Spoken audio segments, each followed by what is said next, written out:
My self Rakesh Kumar, science teacher of Shivaji group of institution. Science class में 8th class Hindi medium के बच्चों का स्वागत है।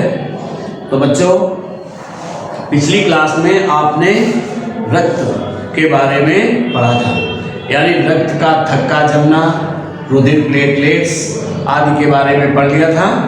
आज इस क्लास में रक्त आधान और रक्त में पाए जाने वाले प्रोटीन के बारे में अध्ययन करेंगे। तो रक्त में, मानव रक्त में मोस्टली 2 प्रकार के प्रोटीन पाए जाते हैं। नंबर 1 एंटीजन और नंबर 2 एंटीबॉडीज। रक्त में 2 प्रकार के प्रोटीन पाए जाते हैं, नंबर 1 एंटीजन और नंबर 2 एंटीबॉडीज। अब एंटीजन किसको कहते हैं? तो प्रतिजन या एंटीजन एक ही बात है। लाल रुधिर कणिकाओं की बाहरी भित्ति पर स्थित होते हैं और ये भी 2 प्रकार के होते हैं, प्रतिजन ए और प्रतिजन बी, चाहे एंटीजन ए या एंटीजन बी।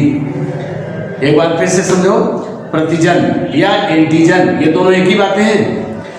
तो प्रतिजन लाल रुधिर कणिकाओं की या लाल रुधिर कोशिकाओं की बाहरी भित्ति पर स्थित होते हैं और ये 2 प्रकार के होते हैं, प्रतिजन ए और प्रतिजन बी। दूसरा है प्रतिरक्षी यानी एंटीबॉडीज। एंटीबॉडीज में प्रतिरक्षी रुधिर के प्लाज्मा में पाए जाते हैं। ठीक है, एंटीबॉडी जो होती हैं वो रुधिर के प्लाज्मा में पाई जाती हैं। ये 2 प्रकार के होते हैं, प्रतिरक्षी ए तथा प्रतिरक्षी बी, या एंटीजन भी कह सकते हैं।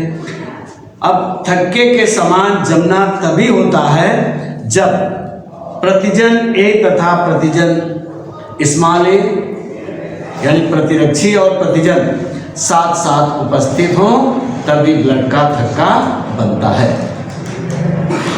अथवा प्रतिजन बी या प्रतिरक्षी और प्रतिरक्षी बी, यानी दोनों प्रतिजन बी और प्रतिरक्षी बी या प्रतिजन ए और प्रतिरक्षी ए एक साथ उपस्थित हों।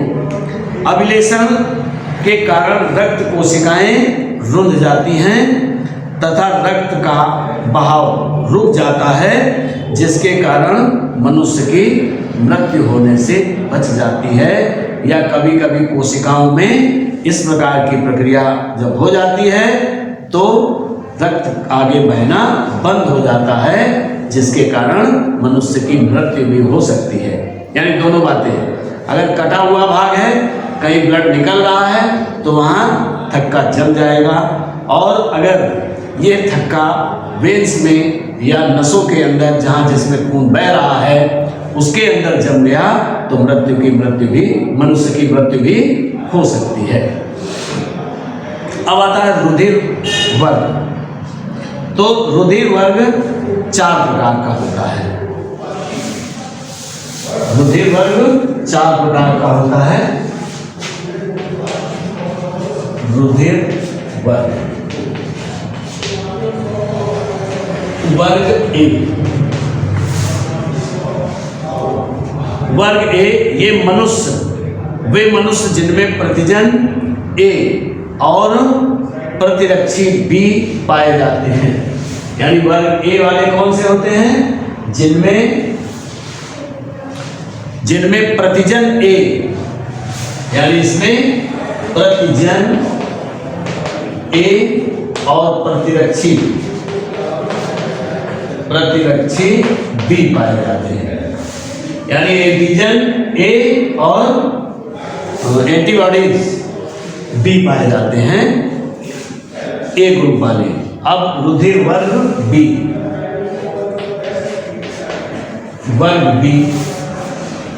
वर्ग बी में वे मनुष्य आते हैं जिनमें प्रतिजन बी तथा प्रतिरक्षी ए होता है। प्रतिजन बी, प्रतिरक्षी ए। ए होता है वे मनुष्य रुधिर वर्ग बी में आते हैं, रुधिर वर्ग बी में आते हैं। अब रुधिर वर्ग ए बी, रुधिर वर्ग ए बी, वे मनुष्य जिनमें दोनों प्रतिजन ए और बी होते हैं, यानी वे मनुष्य जिनमें दोनों प्रतिजन ए और बी होते हैं लेकिन कोई प्रतिरक्षी नहीं होता है। इसमें प्रतिजन ए और प्रतिजन बी, प्रतिजन बी होते हैं एवं प्रतिरक्षी कोई नहीं होता। जैसे इसमें प्रतिरक्षी बी था, इसमें प्रतिरक्षी ए था, ए बी वर्ग में कोई भी प्रतिरक्षी नहीं होता है, प्रतिजन ए और प्रतिजन बी ही होते हैं। रुधिर वर्ग वे, रुधिर वर्ग ओ, रुधिर वर्ग ओ वाले मनुष्यों में वे मनुष्य जिनमें कोई भी प्रतिजन नहीं होता है लेकिन प्रतिरक्षी दोनों होते हैं, यानी प्रतिरक्षी ए व बी, प्रतिरक्षी ए व प्रतिरक्षी बी, बी ये उपस्थित होते हैं और प्रतिजन इसमें कोई नहीं होता है, यानी वर्ग ओ में प्रतिरक्षी ए और प्रतिरक्षी बी दोनों पाए जाते हैं, प्रतिरक्षी दोनों पाए जाते हैं लेकिन प्रतिजन कोई नहीं होगा। तो इस प्रकार से मनुष्यों को के रक्त के अनुसार 4 वर्गों में बांटा गया। एक बार फिर देख लें। रुधिर वर्ग ए वाले मनुष्य में प्रतिजन ए और प्रतिरक्षी बी पाया जाता है। रुधिर वर्ग बी में प्रतिजन बी तथा प्रतिरक्षी ए पाया जाता है। अब रुधिर वर्ग ए बी में उन मनुष्यों को रखा गया जिनमें प्रतिजन ए और प्रतिजन बी दोनों पाए जाते हैं, कोई भी प्रतिरक्षी वर्ग ए बी में नहीं पाया जाता है। इसी प्रकार से वर्ग ओ में प्रतिरक्षी ए व प्रतिरक्षी बी, प्रतिरक्षी दोनों पाए जाते हैं लेकिन प्रतिजन कोई नहीं होता है। अब रक्त आधान, इसी के आधार पर रक्त आधान कैसे दिया जाता है? तो ए बी और ग्रुप ओ, यहां पे लिखेंगे ए बी और ओ। तो देखिए ए ग्रुप के ए रुधिर वर्ग के व्यक्ति का रक्त किसको दिया जा सकता है? ए को दिया जा सकता है, ए को दिया जा सकता है और ए बी को दिया जा सकता है। 2 प्रकार के लोगों को ए का रक्त दिया जा सकता है, यानी ग्रुप ए का ब्लड ग्रुप ए वाले को दिया जा सकता है और ए बी वाले को दिया जा सकता है, किसी और को नहीं दिया जा सकता। अब बी वाले का रक्त ग्रुप बी वाले को दिया जा सकता है और ए बी वाले को भी दिया जा सकता है।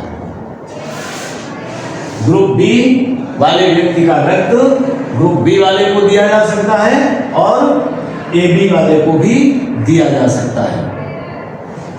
अब ग्रुप ए बी वाले व्यक्ति को केवल ग्रुप ए बी को ही दिया जा सकता है, किसी और को नहीं दिया जा सकता है। यानी ग्रुप ए बी वाले व्यक्ति का रक्त ग्रुप ए बी वाले व्यक्ति को ही दिया जा सकता है, किसी अदर दूसरे को या ए बी ओ में से किसी और को नहीं दिया जा सकता है।